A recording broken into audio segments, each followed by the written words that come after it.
Makasih Kak. Gak liat lagi gue, lagi bengong gue habis capek. Tadi kayak gue habis pergi sebentar deh.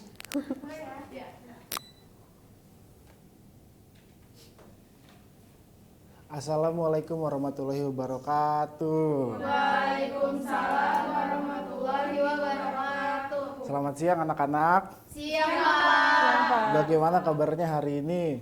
Alhamdulillah baik. Oke. Hari ini masuk semua ya? Masuk. Semua. Oke, berarti sebelum kita memulai pembelajaran pada hari ini, silakan ketua kelas dipimpin berdoa. Baik Pak, mari teman-teman sebelum kita mulai kelas ini kita berdoa dimulai. Berdoa selesai. Oke. Jadi hari ini kita akan belajar tentang gangguan sistem pencernaan manusia. Seperti yang sudah Bapak jelaskan di minggu lalu, kita sudah belajar tentang sistem pencernaan manusia. Dan hari ini, di minggu ini kita akan belajar tentang gangguannya. Oke, sebelum itu Bapak mau kalian bentuk 2 kelompok. Udah lah ya? Udah? 5. Oke. Dan kita akan menonton video. Udah sanggup. Tolong disimak ya. Ya Pak. Soalnya nanti di akhir ada kuis. Ini hadiahnya apa Pak? Hadiahnya ada pokoknya. Umroh ya Pak? Enggak dong.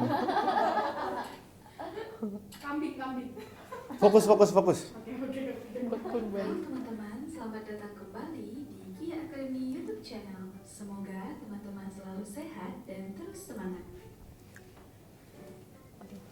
Saat kurang enak badan, kita bisa kehilangan nafsu makan dan badan kita pun terasa semakin lemas. Badan yang lemas bahkan sakit merupakan salah satu indikasi terganggu. Jangan ada yang mengobrol. Tubuh kita. Salah satunya sistem pencernaan. Nah, selain kurang nafsu makan tadi, kebiasaan-kebiasaan berikut juga bisa memicu terganggunya sistem pencernaan tubuh. Misalnya, kurang memakan makanan yang berserat, makan dengan posisi tidur, sering mengonsumsi makanan yang tidak sehat, malas berolahraga, atau karena terganggunya fisiologi organ sistem pencernaan itu sendiri. Semua hal tadi dapat menimbulkan penyakit yang menyerang tubuh kita. Duh, jangan sampai kejadian ya.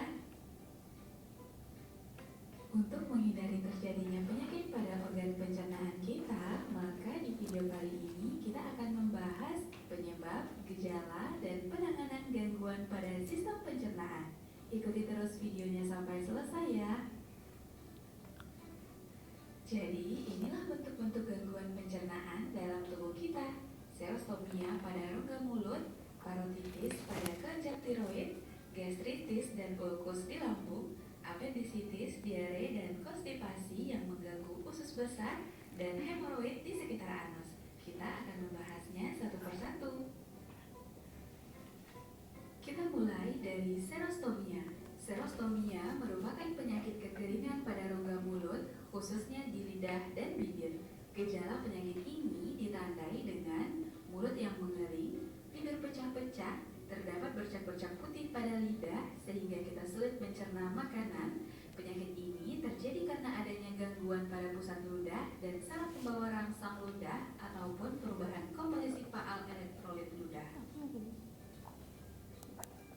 Jenis gangguan kedua adalah parotitis atau gondongan.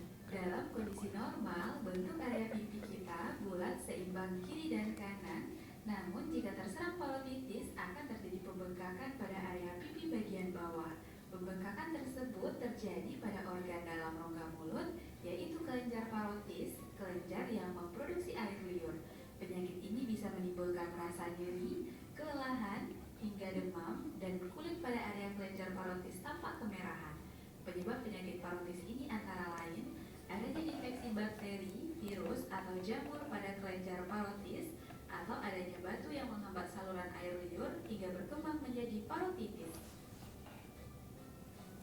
Selanjutnya, gastritis. Gastritis merupakan penyakit peradangan pada dinding atau lapisan mukosa lambung. Dinding lambung dapat Astaga. Tunggu sebentar ya. untuk melindungi mukosa lambung dari kerusakan akibat enzim pencernaan dan asam. Rusaknya mukus pelindung ini dapat menyebabkan peradangan pada mukosa lambung.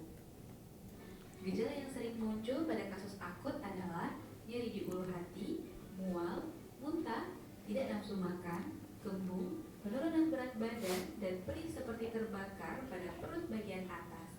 Gastritis dapat terjadi karena adanya iritasi atau infeksi pada dinding lambung. Infeksi ini semakin parah jika pola makan kita tidak teratur dan terbiasa mengonsumsi makanan yang tidak sehat.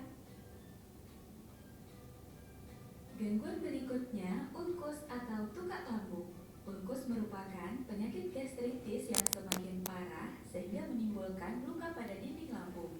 Gejala yang ditimbulkan hampir sama dengan gastritis, seperti merasakan nyeri di ulu hati, mual, muntah, tidak nafsu makan, kembung, bahkan sering bersendawa dan sulit menarik nafas. Penyebab penyakit ini hampir sama dengan penyebab gastritis. Selain karena gastritis yang tidak segera diatasi, penyakit ini juga dipicu oleh infeksi bakteri Helicobacter pylori pada mukosa lambung sehingga mengganggu fungsinya sebagai pelindung organ lambung. Gangguan kelima adalah apendisitis atau dikenal juga dengan usus buntu. Penyakit apendisitis adalah peradangan yang terjadi pada usus buntu atau appendix. Saat menderita apendisitis, penderita dapat merasa nyeri di perut kanan bagian bawah. Jika dibiarkan, infeksi dapat menjadi serius dan menyebabkan umbai cacing pecah sehingga menimbulkan rasa nyeri hebat. Gejala lainnya adalah kehilangan nafsu makan, mual, kembung, demam, hingga sulit buang gas. Penyakit apendisitis terjadi karena rongga umbai cacing mengalami infeksi. Dalam kondisi ini, bakteri berkembang biak dengan cepat sehingga membuat umbai cacing meradang, bengkak, hingga bernanah. Selain itu, penyakit ini dapat terjadi karena adanya pertumbuhan parasit seperti cacing kremi yang menyumbat rongga usus buntu. Gangguan selanjutnya adalah diare. Penyakit ini membuat penderitanya sering buang air besar yang encer, perut terasa mules, pusing, lemas, dan kulit terasa kering. Diare disebabkan oleh infeksi bakteri maupun protozoa pada usus besar, sehingga usus besar menyekresikan air terlalu banyak dan feses menjadi encer. Penyebab lainnya bisa karena mengonsumsi makanan atau minuman yang terkontaminasi virus, bakteri, parasit. Diare dalam waktu lama dapat mengakibatkan hilangnya air dan garam-garam mineral, sehingga dapat mengakibatkan dehidrasi pada tubuh kita. Berikutnya, konstipasi atau sembelit. Penyakit konstipasi ini membuat kita susah buang air besar. Umumnya, dalam 1 minggu, manusia buang air besar setidaknya lebih dari 3 kali. Kurang dari 3 kali dalam seminggu, maka terjadi konstipasi.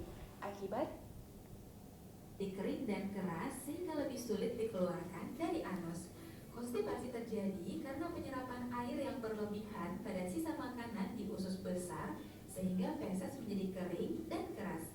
Kelainan ini juga dapat disebabkan oleh kebiasaan sering menahan buang air besar, terlalu banyak mengonsumsi daging, serta kurang mengonsumsi makanan berserat, dan faktor emosi seperti perasaan takut dan cemas.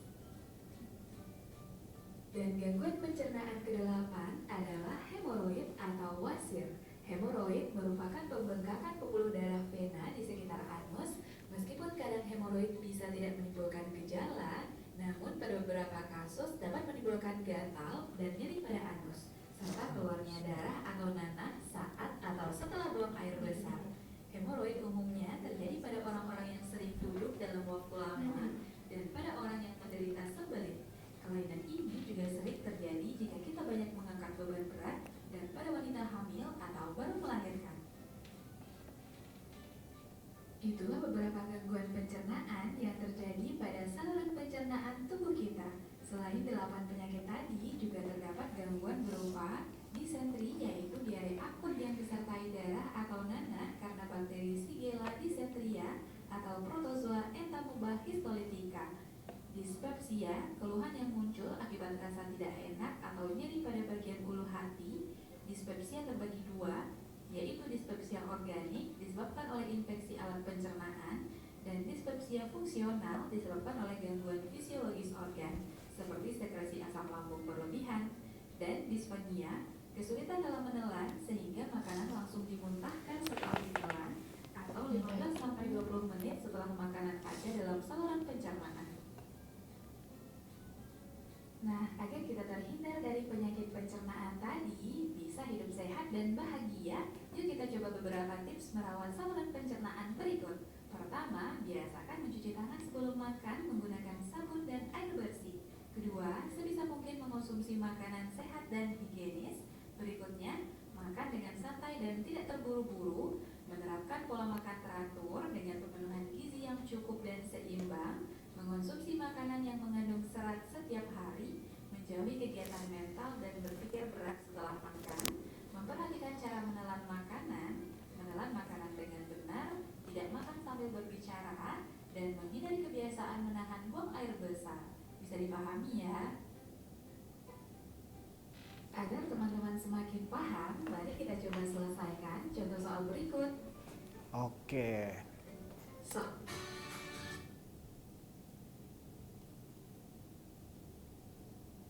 Oke.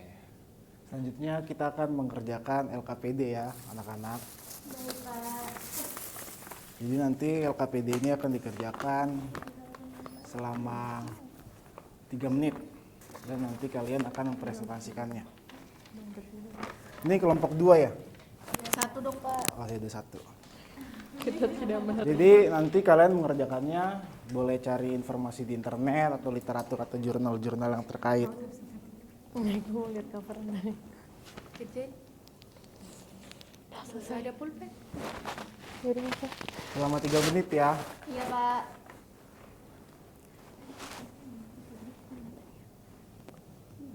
Ya Allah, mantap. Udah disingkat aja.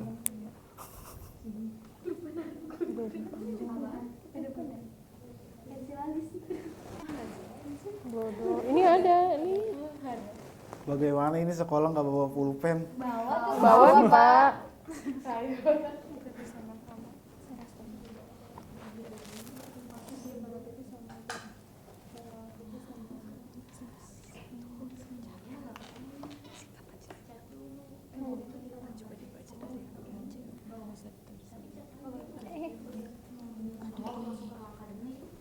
Jangan ngobrol.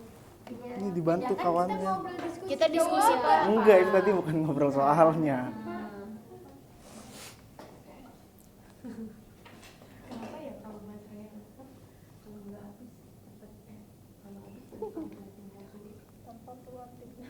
Maksud lu? Kamu gak panik apa kalau tiba-tiba laptop lu enteng, dalamnya udah gak ada? Teknologi kalau baterainya habis, laptopnya jadi yang tapi enggak itu. Tidak berdarah karena infeksi bakteri.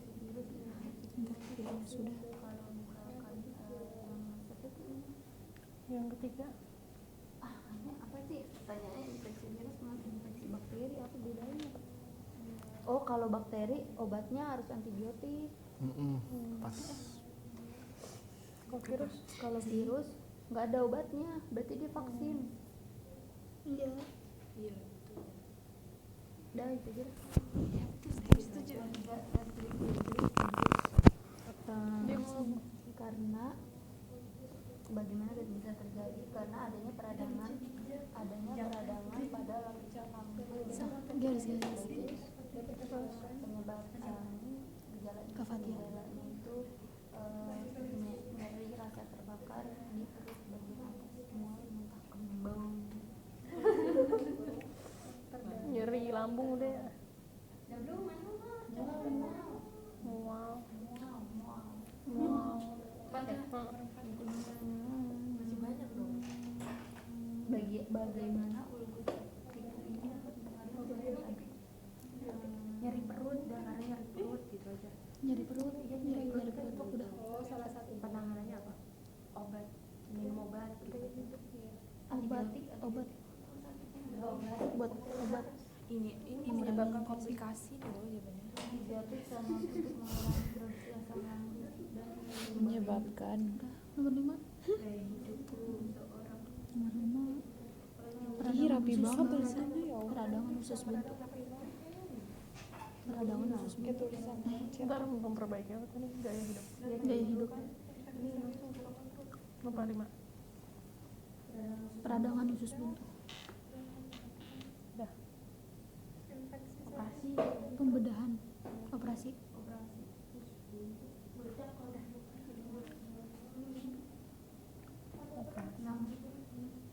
Ya. Kurang serat. Kurang asupan serat. Asupan serat. Kurang serat. Dehidrasi. Kurang bergerak. Kurang olahraga. Olahraga sih. Penanganannya asupan serat tercukupi. Oke, baik, waktunya sudah selesai. Aktivitas teratur. Sudah belum? Sudah Pak. Aktivitas teratur. Kelompok 1 sudah. Aktivitas. Oke, baik. Jadi sekarang kita presentasi. Olahraga teratur. Siapa yang mau mulai duluan? Kelompok 1 atau kelompok 2? Makan makanan berserat. Yaudah, oke, kelompok 2 mulai duluan. Jawabnya setengah-setengah aja. Iya, betul. Sudah langsung dipotong. Assalamualaikum warahmatullahi wabarakatuh.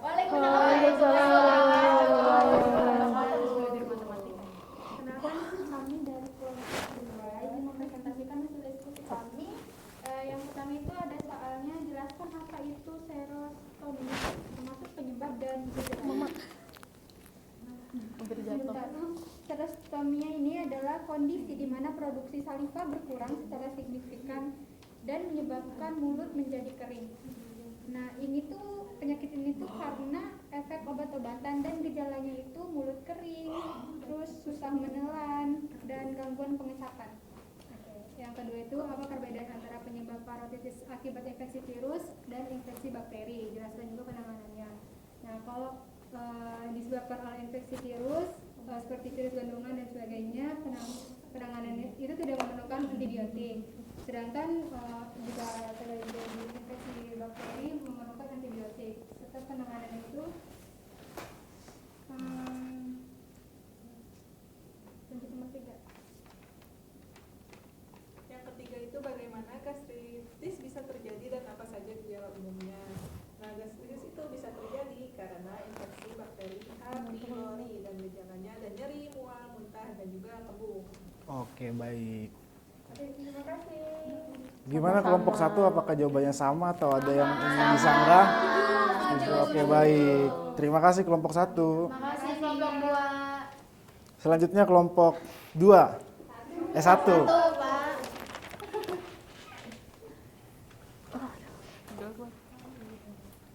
Kami dari Ayo. Assalamualaikum warahmatullahi wabarakatuh. Kami dari kelompok 1 mau mempresentasikan hasil diskusi kami. Ya, yang selanjutnya itu nomor 4, ulculus pepticum sering disebabkan oleh infeksi H. pylori atau penggunaan OAINS. Ya. Bagaimana ulcus pepticum ini dapat mempengaruhi kesehatan seseorang dan apa pengobatannya? Jadi tuh dia gangguan itu yang dirasakan itu nyeri perut, kemudian cara penanganan itu minum obat antibiotik dan memperbaiki gaya hidup.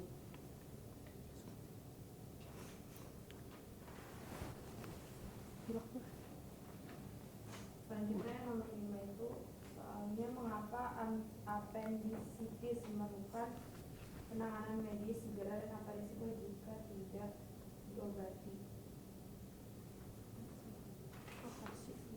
Operasi. Jalan. Solusinya dengan operasi. Ya, penanganan medis dengan operasi. Operasi peradangan usus. Ya, betul.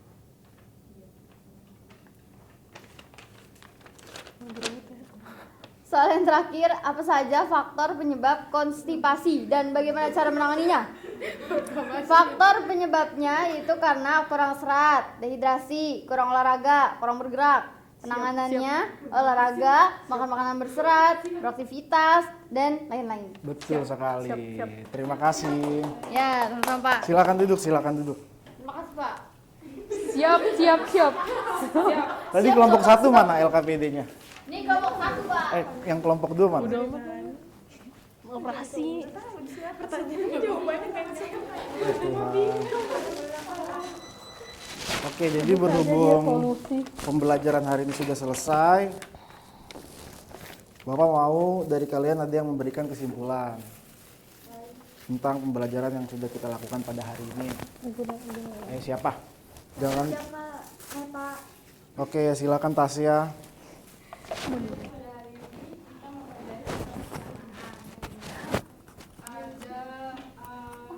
Penyakit dari gangguan sistem pencernaan itu ada yang tadi sudah dipelajari, ada selestomia, lalu ada parotitis, dermatitis, terus ada juga ini appendicitis. Nah, terus di apa ya? Di sistem pencernaan itu juga memiliki gejala-gejala dan juga penanganan yang akan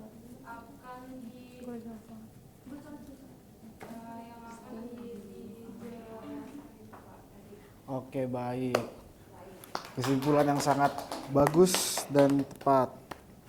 Oke, jadi berhubung sudah selesai, Bapak harap pembelajaran hari ini kalian dapat memahami akan gangguan-gangguan apa saja yang ada pada sistem pencernaan manusia, penyebabnya, dan cara mengantisipasinya.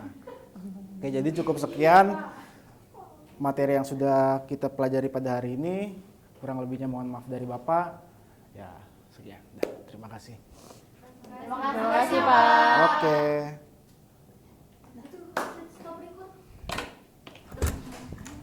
Mari pulang.